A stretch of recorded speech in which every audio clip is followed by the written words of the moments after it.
Pěkný prosincový podvečer, posloucháte Art Café, Český rozhlas, stanice Vltava. Dneska si budeme povídat o jedné nové desce, která vychází velmi netradičně ze soboty na neděli. Uvidíme, co nám k tomu Katarína Kubošijová, Katarzia, ahoj. Dobrý deň, ahoj. Co nám k tomu všechno řekne, proč si rozhodla pro takhle nestandardní na tom vydání a tak dále. Slyšíte toho dneska hodně, dokonce některé písničky v premiéře, takže se můžete cítit privilegováni. Teď jsem měl takové hezké slovo připravené, akorát jsem se v tom zamotal. První písničku si dáme hned.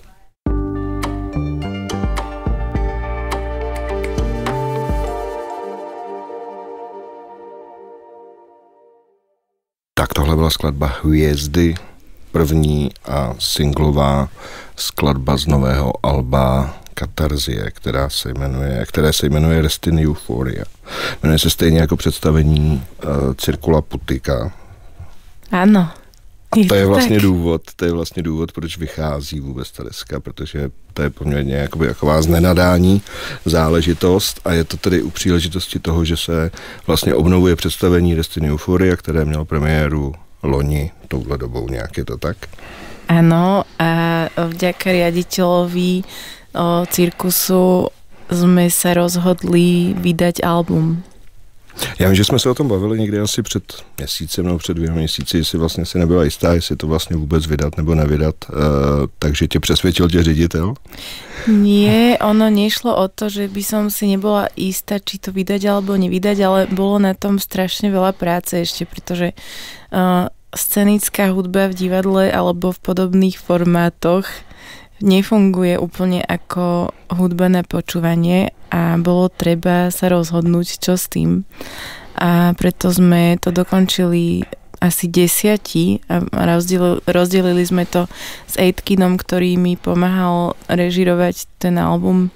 Tak sme to rozdelili medzi viacerých producentov a pokúsili sme sa z toho vytvoriť také samostatné pesničky, aby fungovali ako pesničky. A sú tam teda aj pesničky, ktoré sa do predstavenia nedostali a tých je teda celkom aj dosť. Pretože ja som bola minulý rok pred tým skladaním pre cirkus hyperaktívna a zároveň som sa aj dosť som sa bála tej práce, pretože tam bolo treba urobiť hodinu hudby za 3 týždne a som sa pripravovala dopredu, ale až toľko, že sa tie pesničky nemali tam potom kde použiť. A teraz som ich vytiahla z archívu a dokončila. Výborně, takže doufujeme, že to představení se teda prodloužilo kvůli tomu, že si byla hyperaktivní tehdy, nebo zůstalo stejné?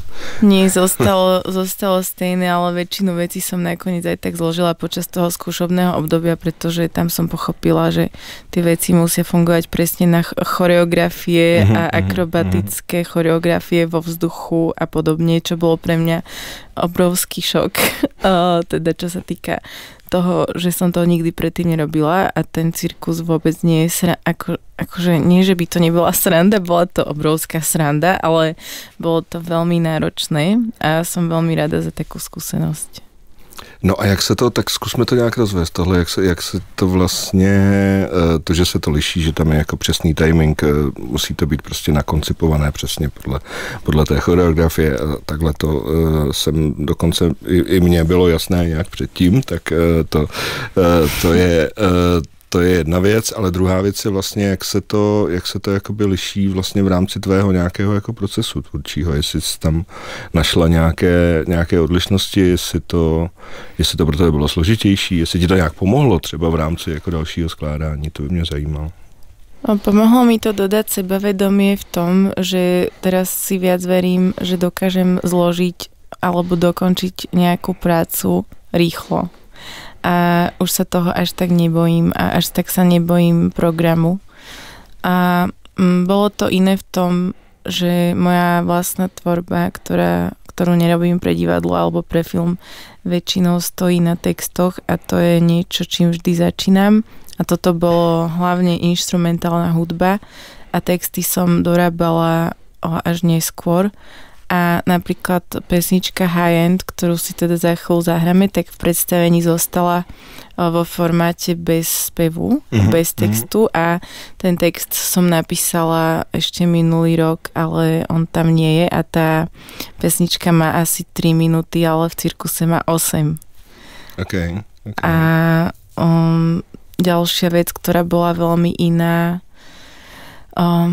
asi, myslím, že by som to, že taká hlavne iná vec sú tie texty, pretože to je vždy moja hlavná, to je pre mňa najdôležitejšie a teraz bolo pre mňa dôležité, aby to bolo funkčné aj ako tanečné veci a preto aj ten album je taký tanečnejší, čo doteraz som mala asi skôr pomalé veci, lebo mám rada pomalé a melancholické, tak tieto sú niektoré aj super rýchle a moje obľúbené sú pesničky, ktoré s nami robil Matej Dvořák alebo Balls Slop, ktorého sme pred chvíľou stretli na vrátnici rozhlasu, pretože tu tiež pracuje. A s ním sme urobili také naozaj dosť cool veci podľa mňa. Euforické prostě. Aby jsme zůstali u toho názvu. Ty si předtím vlastně už a zmínila jsi to, že si dělala nějakou hudbu taky pro film nebo pro televizní seriál, mám pocit taky pro nějaký, liší se i tyhle ty věci vlastně, když děláš něco jako na klíč pro představení, ať už teda taneční, nebo v tomhle případě cirkusové, nebo potom pro ten film a pro seriál, pro nějakou jako filmovou tvorbu? Líši sa to aj tým, kto je režisér a o čo ide v koncepte alebo dramaturgii tých diel.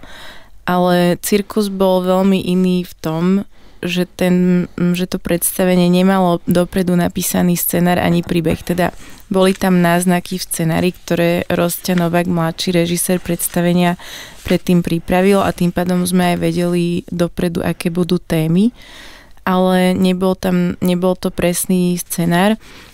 Ja rada asi najradšej pracujem v divadle, keď je ten scenár napísaný, pretože sa mi hrozne dobre analýzuje. Je to aj niečo, čo som robila veľa v hlave od malička, pretože ako všade teda hovorím, že som vyrastla v divadle, tak je to pre mňa také prirodzené.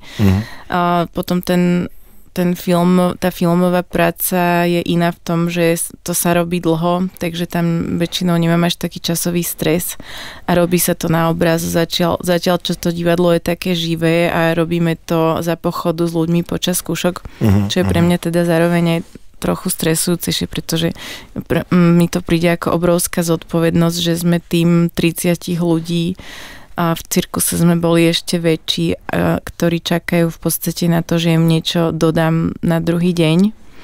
A počas práce na tomto predstavení som často chodila spávať ráno o 5:00 a už o 10:00 som bola zase v divadle a bolo to naozaj extrémne náročné, ale naozaj som rada, že sme to dotiahli až sem, že máme z toho album. Výborně, pustíme si další ukázku. Pustíme si, teď vlastně bude následovat jedna skladba, potom ještě jedna, které jsou právě ty premiérově uváděné, které vlastně zatím nikdo neměl možnost slyšet, pouze návštěvníci toho divadla, a to ještě možná v nějaké jiné verzi. Tak tohle je skladba Sleep.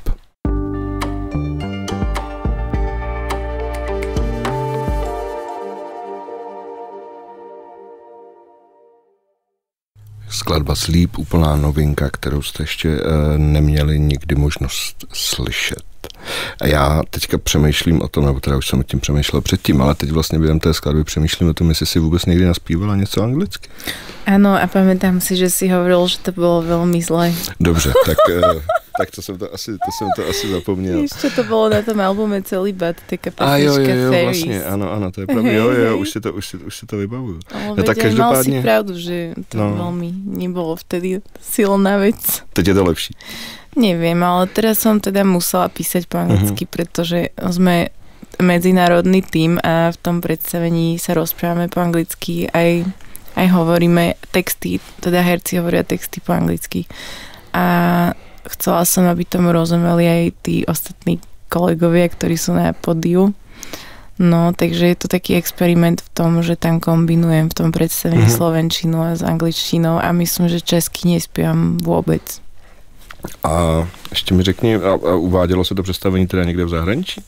Zatiaľ nie, ale možno sa to podarí, ale o tom ešte nemôžem hovoriť. Dobře, tak to ještě necháme teda zatím ukryté. Každopádně, kdyby někdo z posluchačů se chtěl na to představení podívat, tak tam je premiéra je teďka v sobotu, teda, nebo obnovená premiéra, tak? Áno, teraz sobotu 7.12. a potom hráme ešte 29 krát až do 12. ledna, takže posluchači majú veľa príležitostí, aj keď už na mnohé z tých predstavení sú vypredané lístky, takže ak by ste si to chceli pozrieť, tak radšej sa pozrite na web, ktorý termín by vám vyhovoval. Výborně, takže Cirkla Putika a Katarzia tedy zůstávají v euforii až do 12. ledna. Ještě mi řekni, když mluvili jsme o tom, že vlastně se tyhle skladby nějak, jako řekněme, upravovaly pro to vydání na té desce nebo na té nahrávce, tak do nějakých jako písňových forem, nebo respektive se nějakým způsobem jako krátily, asi pročišťovaly, nevím. Dělala se na tom s různými lidmi. Ty jsi jakoby známá tím, že ráda spolupracuješ s lidmi, ale zároveň jako tady je ten tým jako tak, nebo tady je těch lidí tolik, že mi to vlastně přijde, že úplně zázrak, jak to krásně drží pohromadě celá ta deska. No to ti ďakujeme, ak máš pocit, že to drží pohromade, a ono je to aj, tá spolupráca bola aj taká, že sme sa dotýkali tých jednotlivých trackov viacerí, ale často vlastne spolu, tým, že napríklad Oliver Thor robil 3 alebo 4 veci, Ondra Aitkid to potom trošku ešte upravoval. A tá gitarová vec, tak to sme nahrali s Milanom Andre Boronelom, ktorý teda ostatné veci nerobil, ale zároveň je to úplne iné v tom, že je to čisto gitarová akustická vec. Tak možno je to náhoda, že sa to takto podarilo spojiť, ale sú tie veci v niečom odlišné trochu. A máš pocit, že tohle je cesta, kterou by se třeba mohla někdy do budoucna vydat, jako pracovat s několika, protože dneska je to docela obvyklé, jako pracovat s různými producenty na nahrávce, ostatně za chvíli tady si pustíme Charlie XCX, která vlastně pracuje jako dost podobným způsobem a spousta zpěvaček dneska. No baví ma to, ale mám teda svojich obľúbených producentov a neviem, či sa mi úplne až tak podarí dôverovať aj ďalším ľuďom, pretože my aj tým, že Olivera, Tora, Jonatana Pastrčaka a Ondru Mikulu, my už tak vlastne poznáme tie svoje procesy práce, že je to pre mňa také ťažké predstaviť si, ako by sme robili s novými ľuďmi, ale teda v tomto bolo veľmi fajn vidieť, ako sa robilo s Matejom Dvořákom, ale on tie tracky úplne prekopal, čo ma teda veľmi baví. Ešte s nami robil Šimon Veselý, ku ktorému sme prišli cez Ondru Mikulu tým, že on mu pomáha veľa s filmami a s divadlom. A Šimon bol pre mňa zlaté eso v rukave aj počas tej práce na cirkuse, pretože on mi pomohol dokončiť strašne veľa vecí a hrozne veľa práce urobil za mňa, čo by som nemala šancu stihnúť. A je to fajn takto nechávať tie veci na iných, ale zároveň ja sa strašne potrebujem a cítim to tak, že sa veľmi chcem v tých veciach v počítači zlepšovať a v tej produkcii a nechcem to úplne hodiť na ostatných iba, lebo aj tak mám rada, keď v tom ten základ postavím a položím ja. Rozumím, tak to je potřeba říct určitě, že tam vlastně celá ta práce, jako předtím to vlastně celé si to dělala ty, celé si to programovala v Abletonu. No ono sa to tak ťažko hovorí, že čo kto robil a vlastne už na to sme si už všetci zvykli, ale musím teda povedať, že chalani urobili tej práce strašne veľa a ja som hrozne vďačná a bez nich by som ani to predstavenie vôbec nemala šancu dokončiť. A hrozne im ďakujem, že sa im vôbec chcelo, pretože ani žiadna zlatá baňa tento album nebola a som rada. To ešte nevíme, ešte nevyšlo. To třeba ale teda ďakujem a veľmi aj tomu Ondřejovi Vykoukalovi, že vôbec to chcel zrealizovať, pretože bez nich by sa to nemalo ako vôbec urobiť. Dobře, tak pojďme ještě zůstaneme u toho cirkusu chviličku. Ty si to není jediné představení, ke ktorému si dělala hudbu. Ešte si dělala k dalšímu představení. Áno, robila som naposledy v Národnom divadle s Kamilou Polívkovou, to bolo minulý rok v Slovenskom národnom divadle a pravdepodobne na budúci rok budem robiť niečo ďalšie, ale zatiaľ ešte to nie je všetko potvrdené. A vlastně jsem si teď mi došlo, že vlastně už tohle je vlastně tvoje druhé album, které nějakým způsobem vychází z téhle práce. Antigona vlastně vyšla z představení stejnojmenného Antigona, to jste dělali s Jonatánem Pastrčákem. Je to už tretie, pretože aj NPčka bola veľmi veľa tých vecí bolo z televízie, pretože to sme robili zase do toho seriálu Pozadí udalosti s Oliverom, čo robil Honza Hřebejk. A viaceré z tých vecí sme zobrali z toho seriálu a vydali sme to, takže je to tak, že ja to takto potom si ukradnem pre seba, ale toto vlastne vydavateľom je cirkus. Dobře, tak nebudeme mluvit o recyklaci, ale vzhledem k tomu, že ty věci jsou úplně jiné, tak, nebo dost jiné, tak to asi určitě nevadí a myslím si, že naopak by byla škoda, kdyby tohle vlastně zůstalo jenom v tom cirkuse nebo v těch prostorech, kde se to uvádí a že takhle si myslím, že to je docela dobrý. Pojďme ještě k tomu vydání, to mě ještě tak jako v rychlosti zajímá, vychází to teda jenom z té premiéry, není zatím žádný sofistikovaný plán, že vydat album ze soboty na neděli je ta nejlepší cesta k tomu. Vydávame ho kvôli tomu, že obnovená premiéra je v sobotu a ten album vyjde o polnoci až po tej premiére, takže my vlastne krstíme album, ktorý ešte v ten večer nikto nepočul. Vynikající. Kromě teda posluchačů Art Café, to je potřeba říct, ještě jednou to prodat, protože další skladba, která se jmenuje High End, která už tady byla zmíněna, tak ta je taky uváděná dnes v úplné premiéře.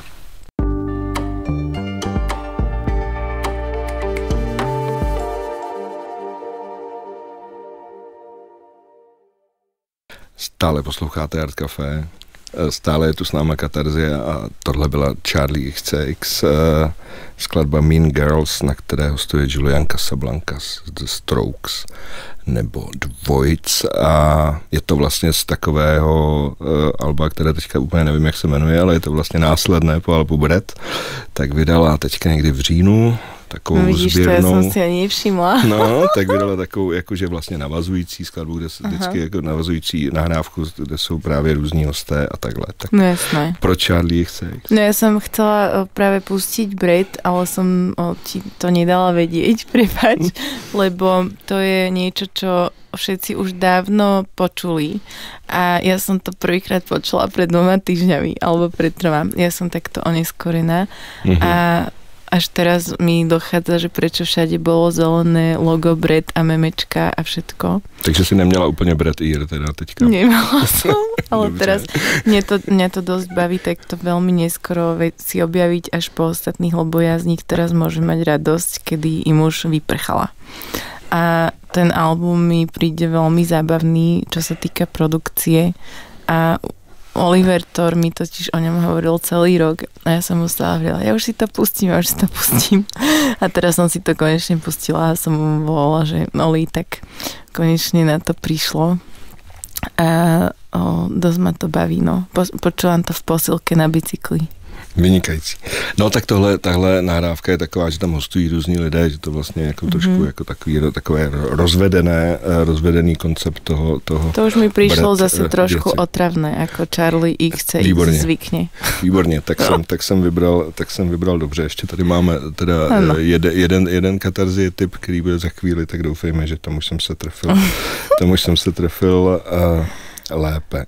Ty jsi vlastně poměrně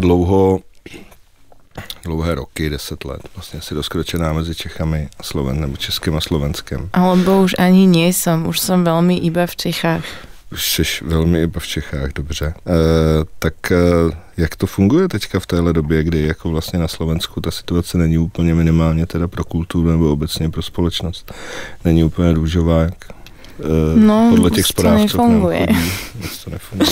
Ale no, tak je to tam zábavné a sledujeme to a snažím sa na to nejak upozorňovať a zároveň začínam sama na sebe pozorovať nejakú apatiu voči tomu, pretože to nemá konca. A ja na Slovensku skoro už vôbec nehrám, pretože myslím si, že to je tým, že som tu a ľudia na mňa zabudli alebo je to možno aj tým, že tam nepracujem na tom, aby si na mňa spomenuli.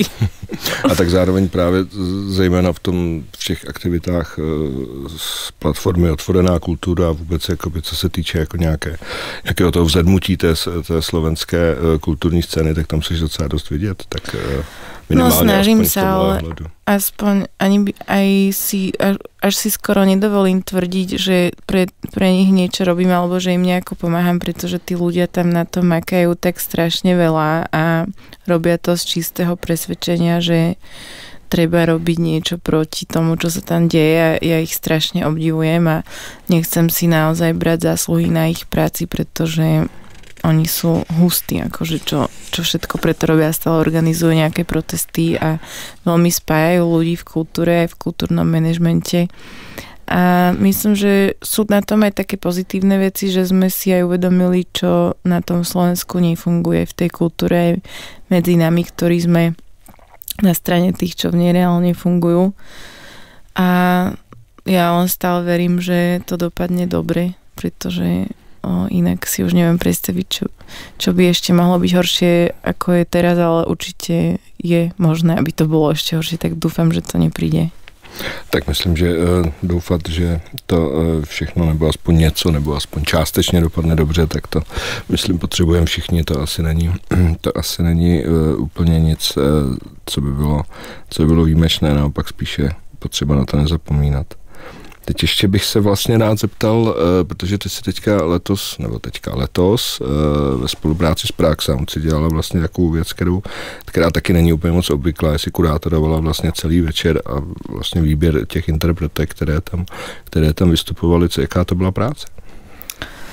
To bolo super, pretože mňa vždy bavilo aj hrať predo mnou, pred kapelu a tým podporovať iných ľudí, ale zároveň to je dlhodobo nezaplatiteľná záležitosť, pretože som už potom neskôr nechcela, aby predo mnou niekto hrával zadarmo, aj keď teraz sme znova robili koncerty s Baron Hayes a takisto aj budeme hrať v Lucerne 23. januára ešte, že budeme mať predkapelu. A no, toto bol taký spoločný nápad môj, Mareka Vrabca, riaditeľa festivalu Prague Sounds a Piera Urbana, ktorý tiež pracoval pre festival. A chceli sme vybrať iné baby spevačky alebo skladateľky a odprezentovať ich na tomto festivale, ktorý má pevné renomé a svoju cieľovú skupinu a divákov, ktorí prídu na koncert, aj keď nevedia, na čo idú, ale dôverujú dramaturgom festivalu, čo je inak úžasné a obdivuhodné vybudovať takúto platformu, ako je Prague Sounds, čo boli teda predtým Struny podzimu. A vďaka tomu si myslím, festival mohol dovoliť urobiť takýto experiment zase, že pozve lokálneho umelca, aby kuratoroval večer, kde nehrá. A aj sa to podarilo, pretože ten koncert bol vypredaný a myslím, že baby mali veľký úspech. A bolo to hrozne príjemné môcť hovoriť o iných umelcoch a iných umelkyniach a hovoriť o tom, akí sú super a vlastne im tak niečo možno snáď otvoriť dvere na scénu v Prahe. Tak ještě bychom mohli říct, kdo tam vlastně vystupoval. Byla to dvojice Leshen Grey, nebo skupina Leshen Grey, zpěvačka Nika. Áno, a Johannela. A Leshen Grey, to je Kristina Mihalová, Jakub Šedivý, ktorí sú Slováci, ale žili dlho v Prahe a pred 2-3 rokmi, myslím, sa vrátili a snažia sa byť na svetovej jazzovej scéne. Aj sa im to celkom darí, pretože majú booking agenta z Viedne, ktorý ich bookuje na také tie najväčšie jazzové svetové festivaly a tam je naozaj potenciál, že sa podarí ďalšiemu jazzovému muzikantovi zo Slovenska, nazvime to, preraziť vo svete. No tak vidíme, zkusíme to. Máme tady další tip Kataríny z letošního roku. Skupina Hiatus Coyote, na které se dokonce byla se podívat. No to je moja obľúbená skupina, alebo teda skladateľka, ktorá je z Austrálie a bola som na jej koncerte v Amsterdame, pretože na jar som si všimla, že ide do Európy a berlínske lístky boli vypredané. Ja som kúpila lístky do Amsterdamu a potom 2 týždne pred Amsterdamom som zistila, že tie v Berlíne nie sú vypredané, len ešte neboli v predaji. Ale mali sme úžasný výlet v Amsterdame a bolo to v úplne krásnom venue.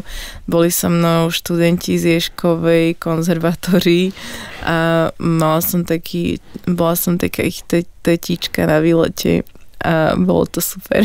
Dobře, takže Katarzia Travel do Amsterdamu na Hiatus Coyote. Pustíme si je.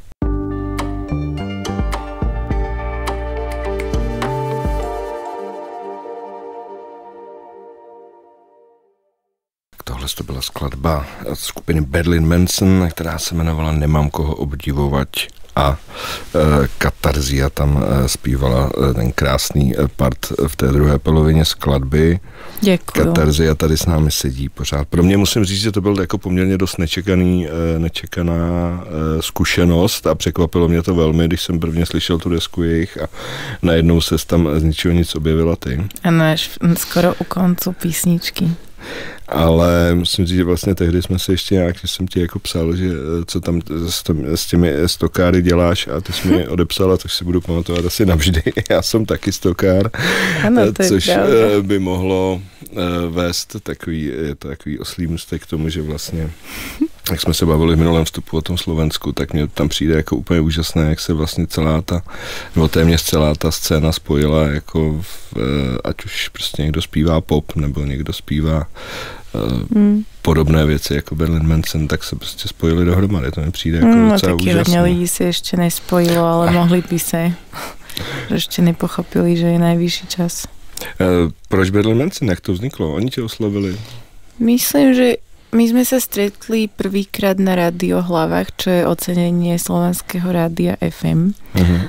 A tam sme sa stretli a zoznámili a to bolo podľa mňa vtedy, keď oni vyhrali debut, ak si správne pamätám.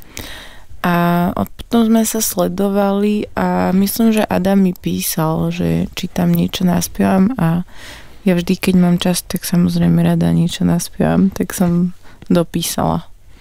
Dopísala jednu slohu a naspěvala. Dobře. Teď si nás čeká ještě ukázka z tvého loňského alba Zlaté dieťa. Šťastné dieťa. Ježiš, proč tam je napsáno Zlaté dieťa? Tak, to nevadí. Nevím, zlaté může být šťastné klidně v podstatě. Tak Šťastné dieťa, které vlastně je poměrně zvukově odlišné od toho, co jsme minimálně slyšeli teďka ty ukázky z novinky Destiny Euphoria. Ano, to je kapelové album nahraté v českom studiu Sono.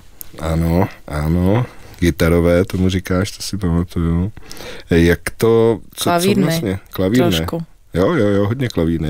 Já jsem právě radši, že je jakoby víc klavírné než kytarové, protože ty to uvádíš jako kytarové album, ale vlastně je tam jako toho klavíru poměrně hodně.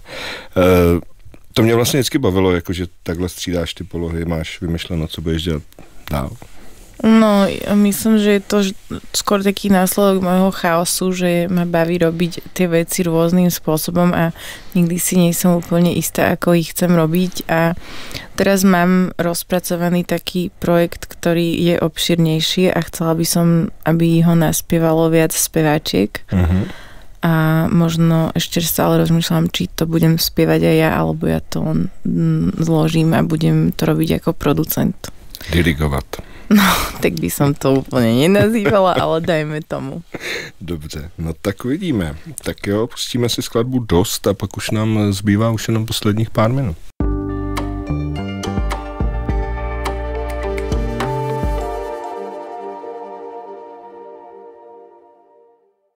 Tak tohle byla skladba Dost z alba Šťastné dieťa, už si to pamatuju, které Katarzia vydala loni na podzim, touhle dobou vlastně jako něco dřív. Setkali jsme se tady dneska s Katarínou zejména kvůli tomu, že jí ze soboty na neděli, nezapomeňte, o půlnoci vychází nové album Destiny Euphoria. Album vychází u příležitosti obnovené premiéry stejnojmenného představení Cirkula Putika, které se bude uvádět jak dlouho, jak často. Dlouho, 29krát od 7. prosince až do 12. ledna 2025.